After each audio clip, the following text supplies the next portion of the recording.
Finally, that game does come to an end, and Sunrisers Hyderabad have ended up on the right side of it. MS Dhoni tried and tried hard, and he had the support of Ravindra Jadeja, but perhaps it all happened too late for CSK. They couldn't chase 165, and that after Bhuvaneshwar Kumar pulled up and didn't complete his quota of 4 overs. We'll discuss that and so much more on Whirlpool Presents ESPN Cricket for T20 Timeout, powered by Dell. Ajit Agarkar and Deep Das Gupta, I hope you're still up and you haven't fallen asleep.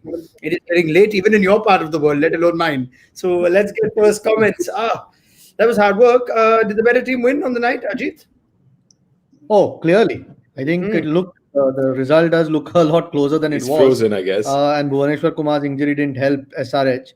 And that's why I think it got that as close as it did. But they were comfortable. They were comfortable most of the game. Yes, we've seen funny things happen in T20 cricket, especially recently. Lots of runs have been scored towards the end. But at no point did it look, perhaps till the last over where young Samad had to bowl it, that you felt, oh, is there another miracle around the corner? Till then, they were well and truly in control, SRH, and deserved to win tonight's game.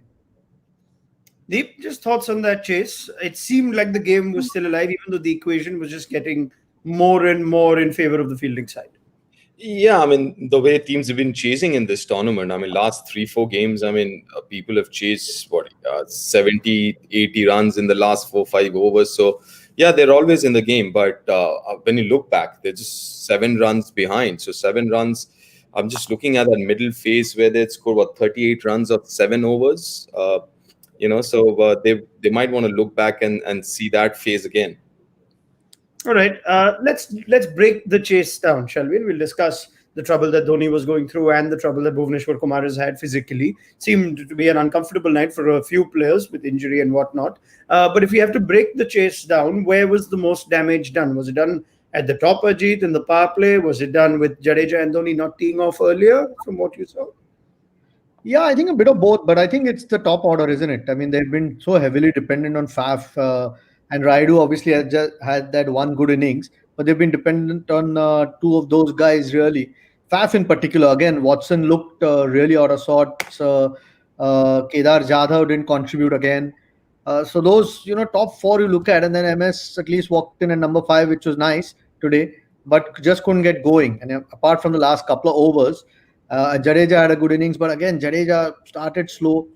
To take it, I know that runs have been scored at 80 were scored in one of the games in the last 4 or 90 in the last 5.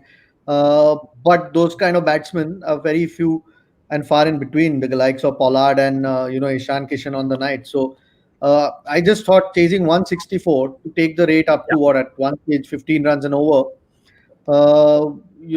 Particularly when you have such a long batting lineup on the night. Yeah. Sam Curran still to come, Bravo still to come. The rest of the bowlers can bat, Chawla, Chahar, Shardul. I thought they left too much for themselves to do towards those last 5 or 6 overs and eventually paid the price. That's the concern, isn't it, Deep? These games that we mentioned with these ridiculous scores being chased are targets of 200, 220. At the end of the day, it's a target of 165. Would you have liked to see SK approach the chase differently? Absolutely, yes. I mean, they were 55 for 4 after 11? I mean, listen, I mean, it's 164 as you mentioned, and it shouldn't be that tough the kind of batting lineup that they have. They made it difficult for themselves. The top order, as Ajit mentioned, I mean, the intent to a certain extent till the 14th, 15th over, this should have been not that tough.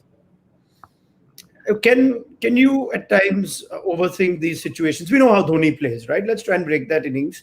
And he takes his time and he can go big at the end. Could Jadeja have then gone differently? You have Sam Curran who's played cameos, Bravo, Shardul Thakur. Piyush Chawla didn't even change his clothes, I think, for the entire innings. So I'm just trying to figure whether you could have had one guy go and Dhoni could have done his thing at the other end. Ajit? Yeah, I mean, look, those are experienced batsmen you're talking about. You're not talking about young players who don't quite know what to do in the situation. So I don't think there was one way or the other to get there, but they should have got there on the night.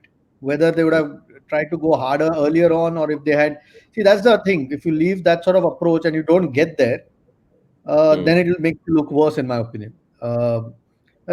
Let's not take anything away from Sunrisers, because they were brilliant again on the night.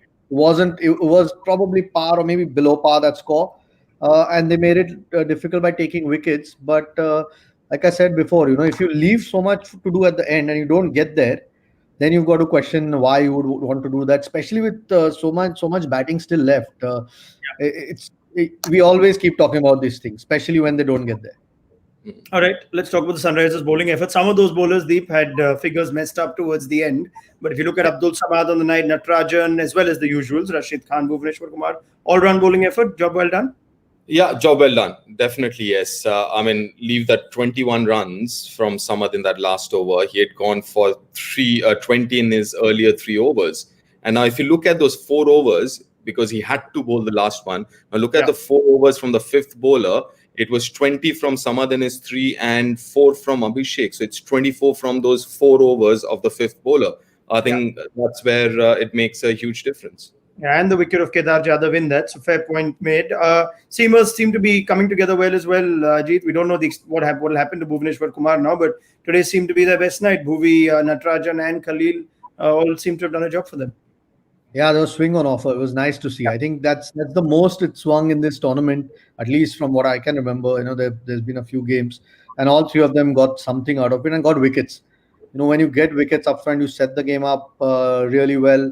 And Bhuvaneshwar Kumar didn't look good when he walked off. Hopefully, it's not a long term. Otherwise, that really throws their plans into disarray, because he is their leader of the attack, and then how you shuffle the pack might be a huge question mark for them. So hopefully he's not out for too long. But really good performance. Not great batting from CSK clearly, but good performance from SRH. And I have a quick word perhaps on Shane Watson at the top. There are many players that you can question in this, but innings after innings, Murli Vijay has lost his place. And Shane Watson's the other opening partner. They're so heavily dependent on him. But is it time they look at other things, other options, other ways to go about it? Deep? Yeah, why not? Listen, this is the fourth game, and it's not that he's looking good. We've mentioned about other people who've looked good but haven't gone on to get a big score.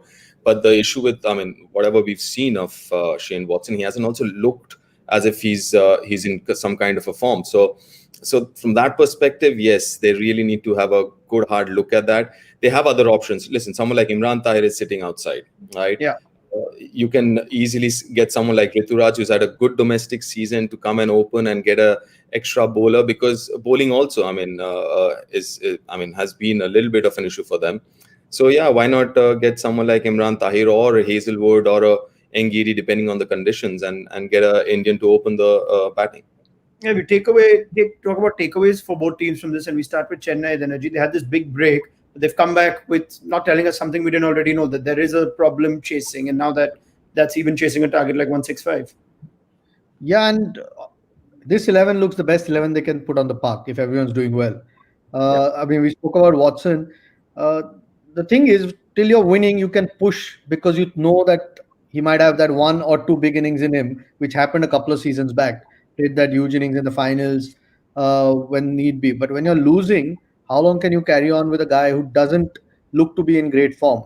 So they lose another 1 or 2. If I was there, I would really look at the composition next game itself for Watson. But that's the thing. How long do you stretch, especially when you're losing? And now they've had 3 losses in a row. Yeah. So there are some questions to answer. And again, it wasn't a big chase for the runs that have been scored in Dubai, and the attack that you're playing, just 5 bowlers, wasn't a big case. So they would be very disappointed, because that looked like a formidable 11 that they had put on the park.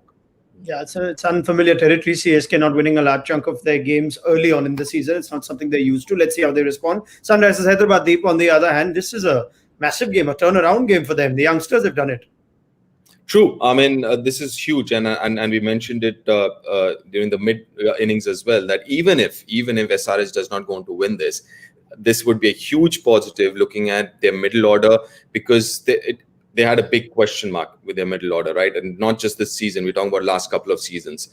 So the way Priyam Garg played, the way Samad, Abhishek played was absolutely brilliant. Samad also coming and bowling his 3 overs. Again, I'm not going to count the last over in, but those 3 overs. Abhishek last game, his bowling in the last game and this game. I think there are a lot of positives for SRH. Especially this game where, obviously Bhuvi and Rashid did what they did with the ball. But as far as batting is concerned, Warner did not fire, Williamson did not fire, Bairstow did not fire, but they still ended up getting a pass score.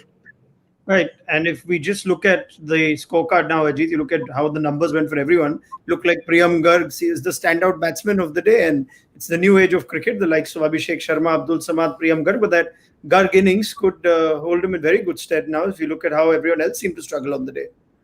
Yeah, I hope so, and I hope, and I'm sure SRH hopes so, because the situation is very tricky. You're playing against a very experienced opponent. Generally, CSK, when they're on top, they don't let things drift by, and then to come up with that performance and set up a win for your team, that must give you a lot of confidence as a player. So they'd be hoping it kicks on from here, and there's a big tournament. Right, Ajit Agarkar, Deepdas Gupta, thank you very much for your duties on the first double-header weekend that comes our way in this tournament in Abu Dhabi, and we'll look forward to your analysis soon on Whirlpool presents ESPN Cricket for T20 Timeout, powered by Dell.